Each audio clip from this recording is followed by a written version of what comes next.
Assalamualaikum warahmatullahi wabarakatuh. Kami dari kelompok 11 yang beranggotakan saya, Arfa Ikusairi, NIM terakhir 165, dan 3 teman saya yaitu Yananda Julia Striati, NIM terakhir 006, Rohmatul Umma, NIM terakhir 043, Faras Fauzia, NIM terakhir 176, akan mempresentasikan tentang finansial teknologi atau fintech. Langsung saja kepada presentator pertama, dipersilakan. Assalamualaikum warahmatullahi wabarakatuh. Saya Farah Fauzia akan menjelaskan tentang pengertian fintech. Fintech menurut Peraturan Bank Indonesia Nomor 19/12/PBI/2017 adalah penggunaan teknologi sistem keuangan yang menghasilkan produk, layanan teknologi, atau model bisnis baru serta dapat berdampak pada stabilitas moneter. Stabilitas sistem keuangan, efisiensi, kelancaran, keamanan, dan keandalan.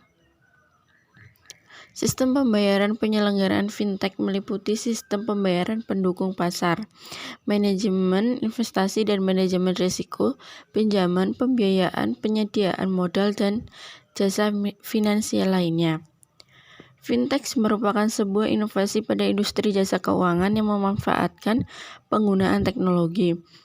Produk fintech biasanya berupa suatu statement yang dibangun guna menjalankan mekanisme transaksi keuangan yang spesifik. Fintech membantu masyarakat untuk lebih mudah mendapatkan akses terhadap produk keuangan dan meningkatkan literasi keuangan. Sederhananya, fintech adalah jenis perusahaan di bidang jasa keuangan yang digabungkan dengan teknologi, sehingga mulai dari metode pembayaran, transfer dana, pinjaman, pengumpulan dana, sampai pengelolaan aset bisa dilakukan secara cepat dan singkat berkat penggunaan teknologi modern tersebut. Selanjutnya, mekanisme fintech. Yang pertama, platform menganalisis dan memilih peminjam yang layak untuk peminjam, termasuk platform yang menetapkan tingkat risiko peminjam tersebut. Yang kedua, peminjam akan dipilih oleh platform di pasar, beserta dengan informasi mengenai masalah profil dan risiko peminjam tersebut. Yang ketiga, investor melakukan penerimaan ke peminjam untuk dipilih melalui platform. Yang keempat, peminjam mengembalikan pinjaman sesuai jadwal pengembalian pinjaman ke platform. Yang kelima, investor menerima dana pinjaman dari peminjam lewat platform. Assalamualaikum warahmatullahi wabarakatuh. Saya Rohmatul Umma NIM 043 akan menjelaskan produk fintech. Ada banyak produk fintech di Indonesia, terutama yang masih berupa startup. Hal ini dikarenakan keperluan finansial yang berkembang pesat di Indonesia yang memudahkan masyarakat untuk memilih mana produk fintech yang tepat dan sesuai dengan keperluannya. Yang pertama, ada perusahaan investasi online.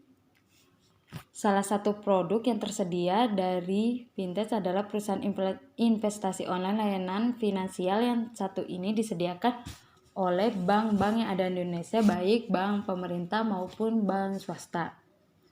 Adanya salah satu produk fintech perbankan ini akan membuat masyarakat bisa melakukan investasi dengan cukup mudah. Ada cukup banyak ide investasi online yang tersedia dan bisa dimanfaatkan oleh masyarakat umum. Beberapa penawaran investasi tersebut diantaranya adalah pembelian saham, asuransi, obligasi, dan lainnya. Lalu yang kedua ada mobile banking. Mobile banking ini menjadi solusi yang tepat terutama untuk masyarakat yang gemar melakukan belanja online.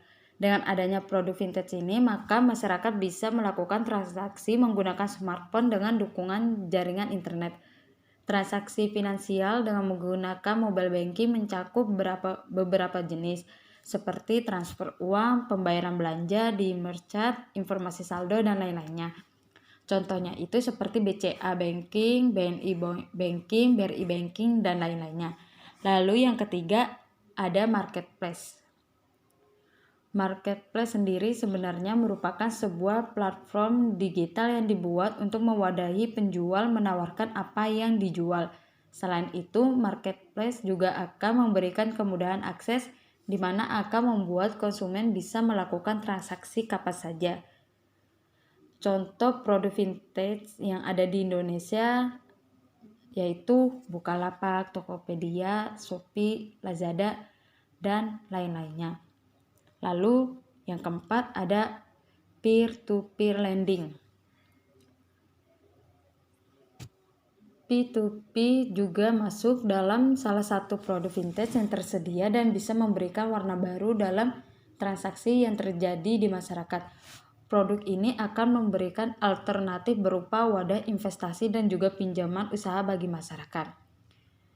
Dalam praktiknya, pinjaman usaha yang disediakan oleh P2P adalah pinjaman untuk usaha kecil dan menengah. Dengan adanya program ini, maka para pemilik industri kecil akan berkesempatan untuk mendapatkan tambahan modal yang bisa melebarkan dan meningkatkan bisnis mereka hingga meraih kesuksesan. Contoh peer-to-peer lending yang ada di Indonesia adalah amarta.com. Pemilik modal merupakan calon investor yang dapat mempelajari program investasi yang ditawarkan melalui website tersebut sekaligus mengawasi kemana modal mereka yang disalurkan dan perkembangan investasinya karena semua dapat dilaporkan secara berkala dan terbuka oleh amarta.com. Modal awal yang diperlukan pun terjangkau yakni mulai dari 3 juta rupiah.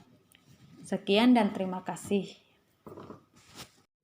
Assalamualaikum warahmatullahi wabarakatuh. Perkenalkan, nama saya Arfa Ikusairi, NIM terakhir 165.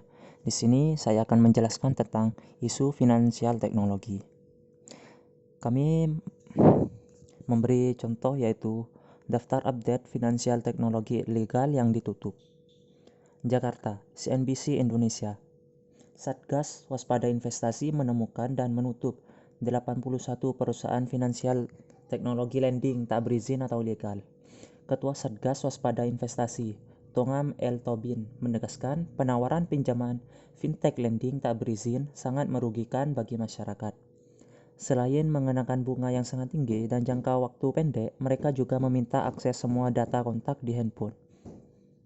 Ini sangat berbahaya karena data ini bisa disebarkan dan digunakan untuk alat mengintimidasi saat penagihan, kata Tongam dalam keterangan pers pada hari Kamis 30 April 2020.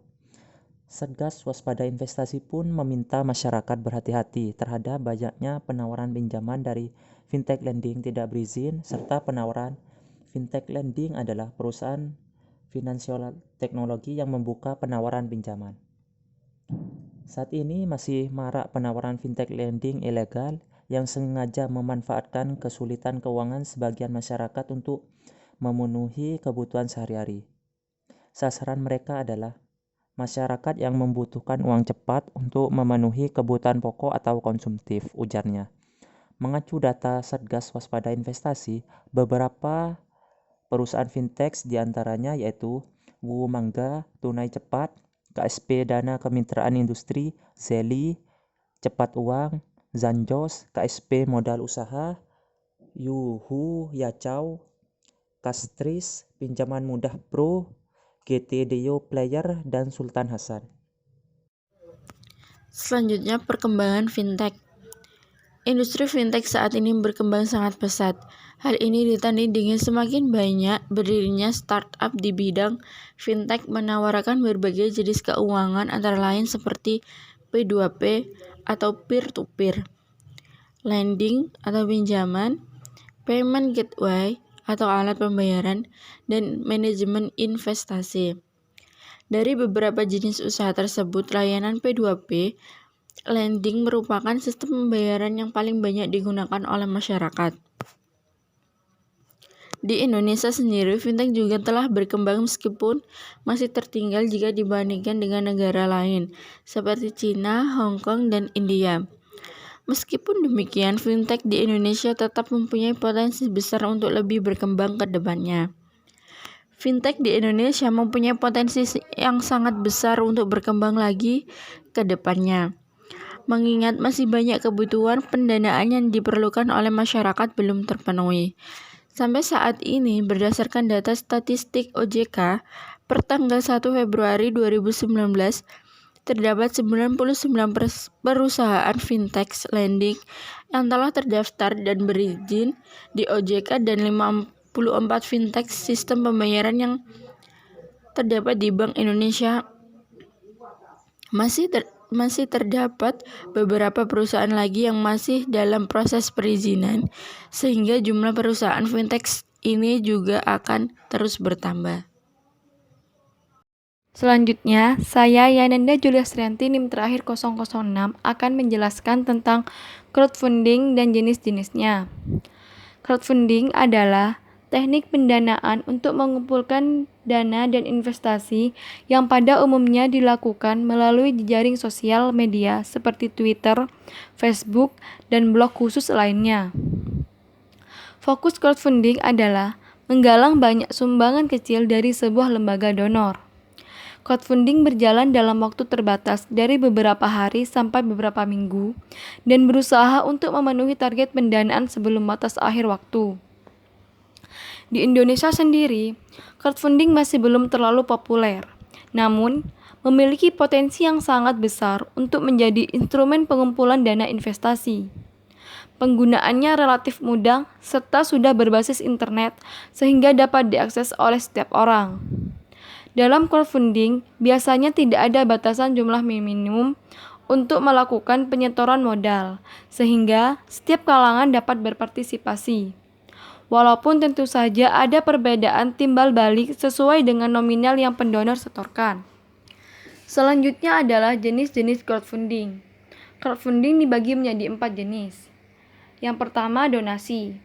Sesuai dengan namanya, para pendonor yang menyetorkan modalnya tidak mendapatkan imbalan apapun dari proyek yang diajukan. Biasanya pada donasi crowdfunding memang diperuntukkan untuk proyek-proyek yang bersifat non-profit, seperti membangun panti asuhan, sekolah, dan lain-lain. Yang kedua adalah debit. Sebenarnya, crowdfunding jenis ini sama dengan pinjaman biasa. Para calon debitur akan mengajukan proposalnya dan para donatur atau kreditur akan menyetorkan modal yang dianggap sebagai pinjaman dengan timbal balik berupa bunga. Yang ketiga adalah reward. Crowdfunding jenis ini biasanya diperuntukkan untuk proyek dari industri kreatif seperti games, di mana para donatur yang menangani proyek tersebut akan diberikan fitur-fitur menarik dari games tersebut. Dengan kata lain, para donatur akan diberikan penawaran berupa hadiah atau imbalan lainnya berupa barang, jasa, atau sebuah hak, bukan memberikan bagi hasil dari keuntungan yang didapat proyek tersebut. Yang terakhir adalah equity. Konsepnya sama seperti saham, di mana uang yang disetorkan akan menjadi ekuitas atau bagian kepemilikan atas perusahaan dengan imbalan dividen.